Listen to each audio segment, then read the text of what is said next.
There was like a huge weight off our shoulders. Like we finally found out what was actually happening. Like I wasn't going crazy thinking my baby's not eating. Like why isn't he eating? Every other child is eating and growing. Why isn't my baby not growing? Like I knew something was wrong and I was right.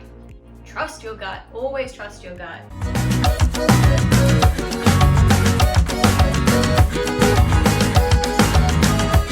G'day mate, my name's Margie. And I'm Kami. And this is Xander. Hi. And welcome to our YouTube home, Mixed and Nerdy. Where we make videos about our passions, our projects, and biracial parenting. And today's video is about our biracial, interracial family, and specifically our son Xander and why he stopped growing and fell off his growth curves dramatically. So we're gonna start at the beginning, when we first noticed it, some of the things that were concerning to us, and we just take it from there. Basically, the beginning is literally the beginning. Like all the way back when I gave birth, about 6 days later, we had our first checkup after the hospital, and we noticed like a really deep, heavy breathing sound. But when we said something to the doctor, he's like, no, that's perfectly normal. It's just the flap hasn't sealed over yet. Nothing to worry about. And so we didn't worry about it. Breastfeeding went perfectly fine. Everything seemed normal. We didn't notice anything. Yeah, everything seemed great up until 6 months. Yeah, it was at 6 months that I started to really notice it. It would be after feeding him baby food. We also started baby-led weaning around that time, so... Oh, it's a little better. He's eating small fruits and vegetables, and anytime he had like significant portion of food, he would have like this chest congestion sound, so it sounded really groggy. But we went back to the doctors and they're like, oh no, don't worry about it, like maybe he just isn't swallowing well, and it's like, it's okay, it'll pass, just continue to breastfeed, he's healthy, he'll be all right. Yeah, so I guess that was the main things, like always at our follow-up appointments with the doctor, when you have your 6-month one, your 9-month one, he was still on a curve, but it wasn't the same curve. So he progressively kept dropping down his growth curves. And they kept being like, no, he's breastfeeding, so it's fantastic. He's still doing great. He's hitting his psychological or mental milestones, his physical milestones. His height and his weight weren't increasing at the same time. His head circumference was still perfect. Like that was still on the exact same curve. It was still nice and high, like 85th percentile. But everything else was going from like 25th to 20 to 15 to 10. It just kept dropping down. And I was getting stressed. Like I was noticing that other babies Xander's age weren't dropping off their growth curve, that they were eating more, that they weren't struggling to eat food the way that Xander was. Like he just wasn't as interested, and I thought we were doing all the right things with baby-led weaning. Yeah, and it would be like in waves. So some days he would eat more, some days he would eat less. But overall, he just wasn't eating as much as we thought he should. And so his weight stagnated, his height pretty much plateaued. And at first I wasn't too concerned because Maggie's short. So I was like, he's gonna be short. He'll grow eventually, because I was pretty much a small child as well. Then it wasn't until 12 months, I would say. Yeah, probably really close to 12 months or right after, I started noticing this sound a lot. It would happen when he drank water. It would happen when he started running around. Like this sound just came back and it was so intense. Yeah. Talking like deep congestions, like breathing through water is what it sounded like, and it was awful. It would always go away when he coughed. So if we were feeding him food at the table, if he coughed, it would go away. It would disappear. So we were just like, oh, he's just like trying to eat too much food at once or something, and that's fine. But around that 12-month mark, he would cough and it wouldn't go away. It stayed. It was like that frog in the throat kind of sound. And then he was still breastfeeding at night, and then I started to notice it at nighttime. He would breastfeed and then the sound would happen again. And that had never happened before. We'd never had any issues with breastfeeding whatsoever. So I started to get really concerned. And so then at the 12-month appointment with the doctor, I brought it up and they were just like, no, he's perfectly fine. Like, you can see he's very agile. You wanted to get another one, huh? But they were like, yeah, look, he's walking around. He's just losing weight because he's running around so much. He's so active. That's why he's dropped off his curve. And when I was like, well, what about his height? His height's dropped off as well. They're like, oh no, maybe he's just short as well, he'll jump back up. But yeah, like our friends and family were starting to notice it even on the phone, on FaceTime. His grandparents, our parents could hear the sound now as well. It got to the point where we're like, okay, no, this is getting ridiculous, like it's all the time. We need to go back to the doctor, we need to really push this, something's wrong. Yeah. So after that, we decided to push it. We went back to the pediatrician, we filmed Xander making that noise and took it with us and showed it to the pediatrician. And I made sure to like breastfeed Xander just beforehand so he could hear the noise. And finally he was like, oh yeah, that is a bit strange. Okay, we'll get some like scans done, we'll do like a swallow study. So finally I was like, okay, he's listening to me, he actually wants to do something. But then they said they couldn't do a swallow study for 2 months. So we're like, okay, I guess we'll just wait for 2 months. It can't be that important then, otherwise they would have, really pushed for it. But yeah, so as we were waiting for this swallow study to happen, I'm fighting, I'm very, you are making it so hard. Baby kisses. And so while we're waiting for the swallow study to get done, he caught a fever. And we were able to deal with that and mitigate it for about a night and a day. The next morning, he broke out in a slight rash. And I was like, oh, okay, maybe this is normal. But then the rash got really severe really fast. I'm talking about full body, completely red, blotchy, and it was starting to get raised welts in some areas. So I was like, yep, okay, we're panicking. And so we went back to the pediatrician. This time we saw our regular pediatrician, who is the nurse practitioner, and she actually got super angry. She was like, what the hell, you guys shouldn't have to wait 2 months to get a swallow study. He's an infant, it should have been done straight away. So she's like, I think he has pneumonia. He needs to get x-rays done, he needs to get the swallow study done ASAP.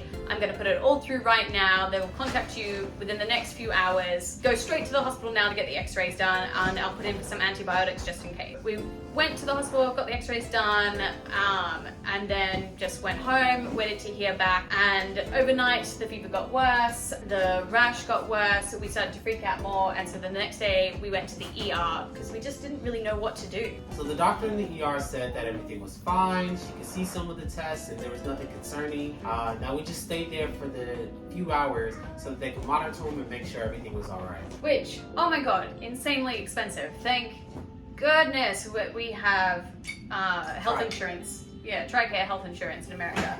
I will never get over that. Interestingly enough though, as soon as we left the hospital, our nurse practitioner, hello. Our nurse practitioner though called us and was like, yeah, just got the x-rays back, he does have pneumonia, go straight to the pharmacy and pick up the antibiotics. So at the end of the day, he did have pneumonia. I don't know what the doctor from the ER was looking at when she told us that he didn't have it, but that's what it turned out to be. So we got the medicine, put it on that, the fever went away straight away, the noise started to go away, which was amazing. We're like, oh, maybe that's what this has been all along, like he's had pneumonia or something. For 6 months. Yeah, but then 3 days later, the noise came back again. Yeah. So from there, thankfully our pediatrician was on top of it. We got the swallow study done, and it turns out he had this weird lump in his throat. Yeah, so I'll insert like the video so you can sort of see, but they gave him like a couple of different types of liquids to swallow, and you can see as it went down that it narrowed and it would go through like this lump, and they couldn't really tell what it was. So the speech pathologist, she didn't really know what it was either. She's like, look, there's either something in his esophagus that's causing this lump, or there's something outside of it constricting his esophagus and creating this. You need to go and get a specialist opinion, basically. That's what we had to do then, is we got a referral sent. We live in Yuma, Arizona, and so we had the choice of either going to Phoenix Children's Hospital or Rady's Children's Hospital in San Diego, and so we ended up choosing to go to Rady's. It's a amazing children's hospital with fantastic reviews, so that's the one that we ended up choosing to go to. Well, then we eventually get to Rady's Children's Hospital, and phenomenal hospital. They had our first time being there, they gave us an entire team that went through and did 6 specialists in total. Yeah, they sit down and they have meetings and they talk about the things that they find and what's the best course of action, so you're not just getting one specialist opinion, you're getting all of the opinion. And on our first visit, they did the like nasal probe. I don't know what you call it, but it was awful. Oh my god. Man, it's pretty bad. If you've ever gotten the COVID test, it's like 10 times worse than that. So they took a little camera that has a little light on it, and they shove it up his nose, and then they go down the back of his throat, and they pretty much just look in there to see if there's anything going on. There's a couple reasons for that. One, they want to make sure that there's nothing at the front of the throat or the top of the esophagus that could be, causing this sound or causing any problems. Once that's clear, they go down and see about how far they can get. Yeah, they wanted to see if there was anything like going on with like the swallowing at the top. So they were trying to like feed him whilst they had this thing down his, while he's awake, me just cuddled in my arms. They're trying to feed him a bottle with this huge long camera down his nose. This thing here. I'm sure you can imagine it went really, really well, and he was just so happy the entire time during it. Oh God, what a nightmare. He just cried the whole time and was so upset.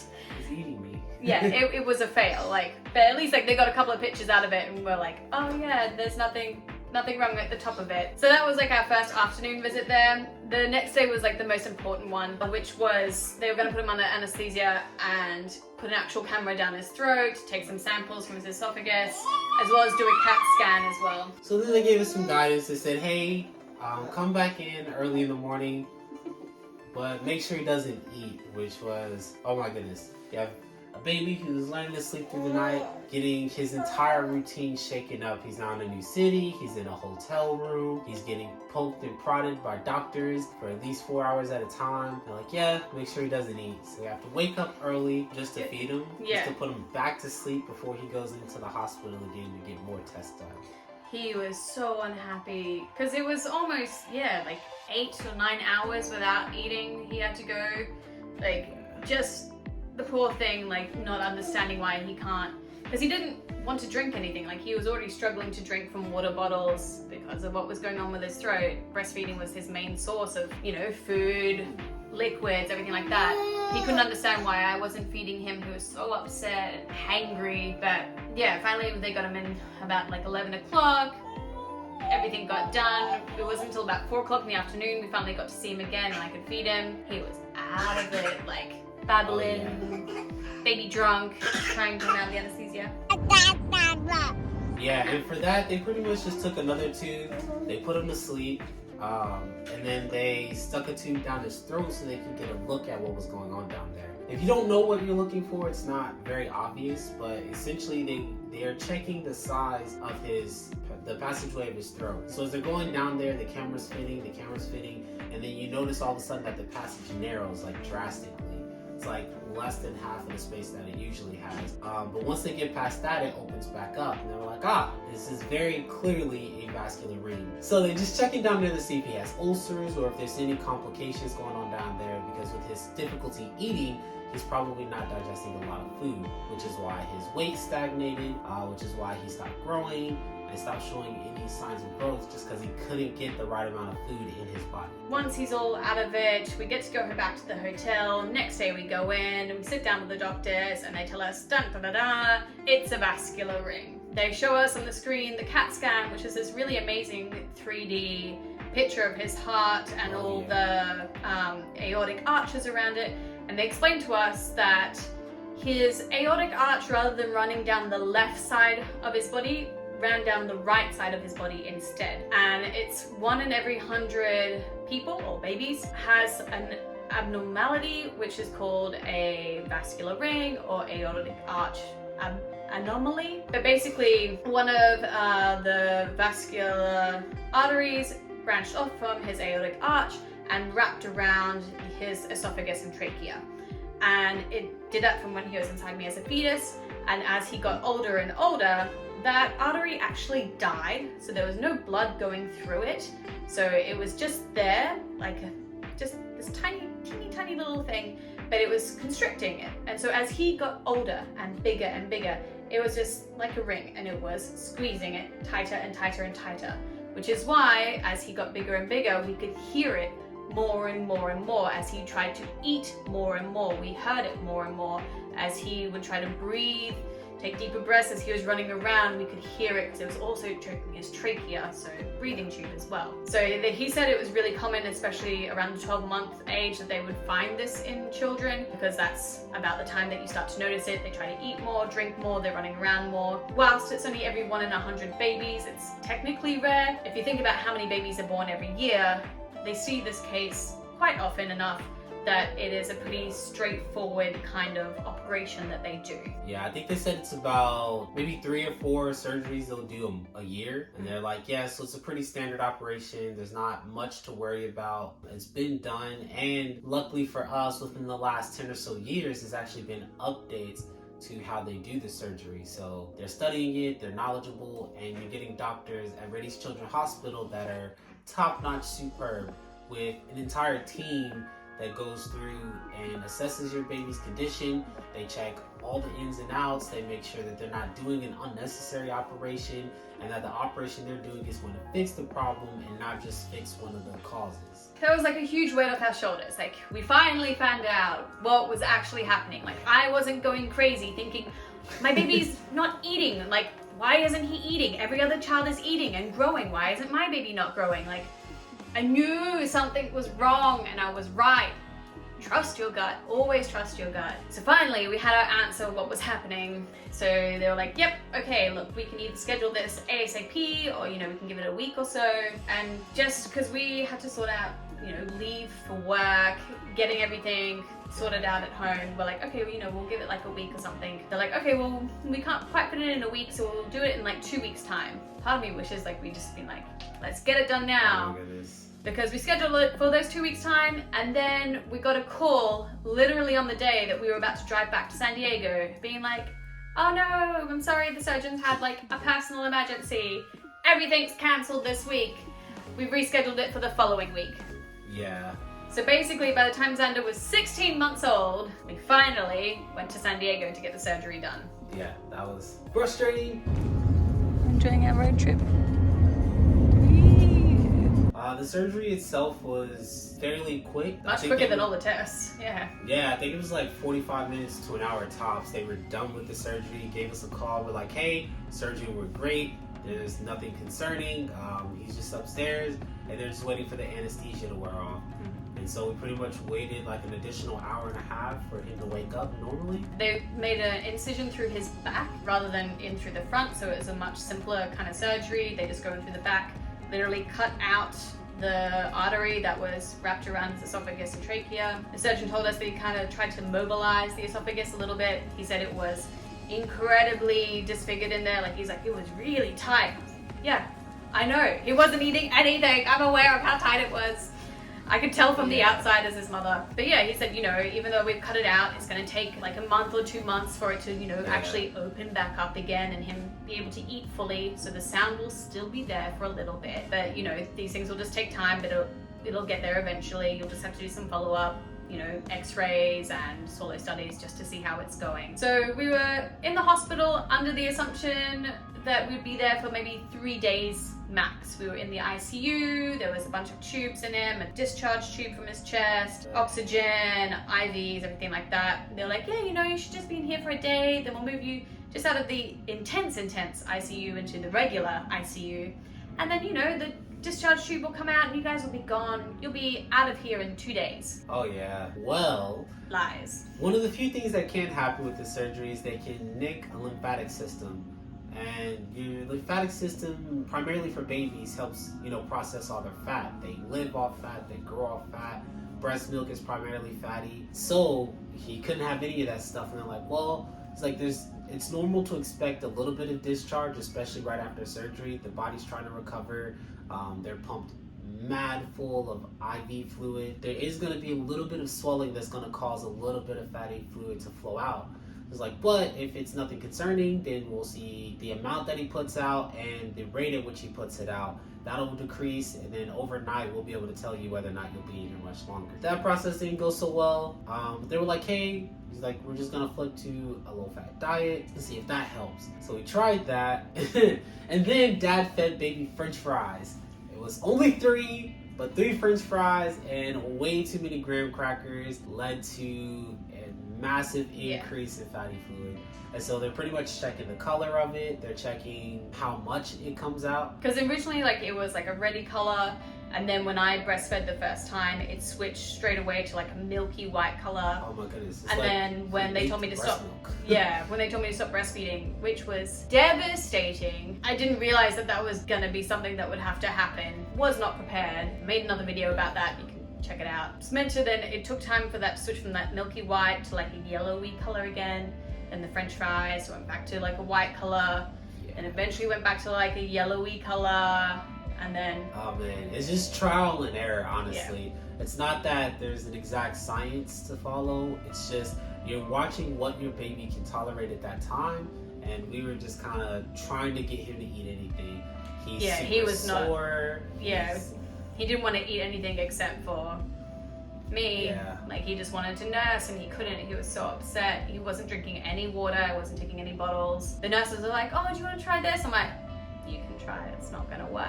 I know it's not gonna work. Well, yeah, I mean, overall, the process wasn't entirely stressful, I would say. It was concerning for the first 48 hours. Yeah. Just because I want to make sure he's okay. I see my baby, he has tubes coming out of him everywhere. It is pretty draining, like emotionally and psychologically. You're just like, damn, I hope the baby's okay. But after that first 48 hours, like, he was up, he was happy. After we crossed that 48-hour threshold, he started eating so much. I mean, like, all kinds of food. It was insane. Basically, once we got his diet under control, everything started to get better. So yeah, so rather than being there for 3 or 4 days, we ended up being there for almost 2 weeks it took in total. Oh yeah. But finally we got the tube out. Everything was fine. As soon as that tube got out, like, he was like running around. He got to go on wagon rides, he got to play with toys, he was eating more, he was drinking more water, he was signaling more, like using sign language for more food. This was an absolute lifesaver. He never really took a dummy or pacifier before, but all of a sudden, like, this was his new comfort, especially the tiger part of it. Like, this was really important. It made a huge difference. And yeah, they did x-rays every single morning to check the lymphatic system if there was any fat accumulating there. And when it was finally clear enough, they're like, okay, 2 weeks. It's been nice knowing you guys. Get out. Yeah. Been here long enough. So we finally got to leave. We came back to Yuma. We had an appointment straight away with our doctor here 2 days later to, again, just double check while we've been home that everything was okay. Another x-ray. Everything's been going fine. We'll have another follow-up x-ray in 4 weeks, and then another follow-up x-ray in 6 weeks with a solo study, with 6 weeks of low-fat diet and everything like that, and then adding in 2 weeks of fat to check that everything's okay. And then yeah, basically that's here we are. that's all of it. That's where we'll be at. The biggest difference is now is that he just eats. He eats non-stop. I can't tell if it's a mixture of the vascular ring being gone as well as us not breastfeeding anymore, but he just is non-stop eating and pooping. It is like he's a newborn all over again. It is insane. But it is amazing to see. Like, it's what I saw in all these YouTube videos of babies eating all the time. I'm like, oh, this is, yeah, he's eating all these foods. Oh, what'd you find there? Yeah! But yeah, he's eating so much more food all the time. Right now, he's hungry, so we're probably gonna have to go and feed him now. So it's amazing.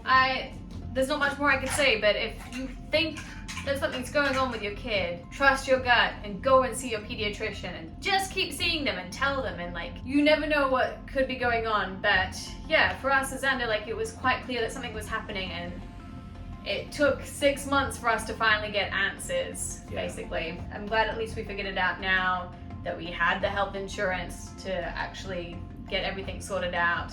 Weight off our shoulders, and that now I'm sure he's about to go through a massive growth spurt because all he does is eat 24 hours a day. It is amazing. Thanks for watching.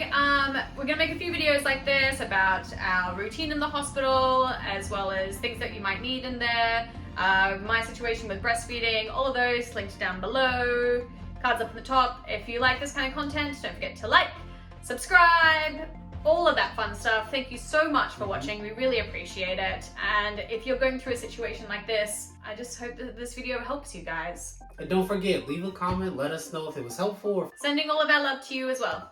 Mwah. Alright, let's go feed baby.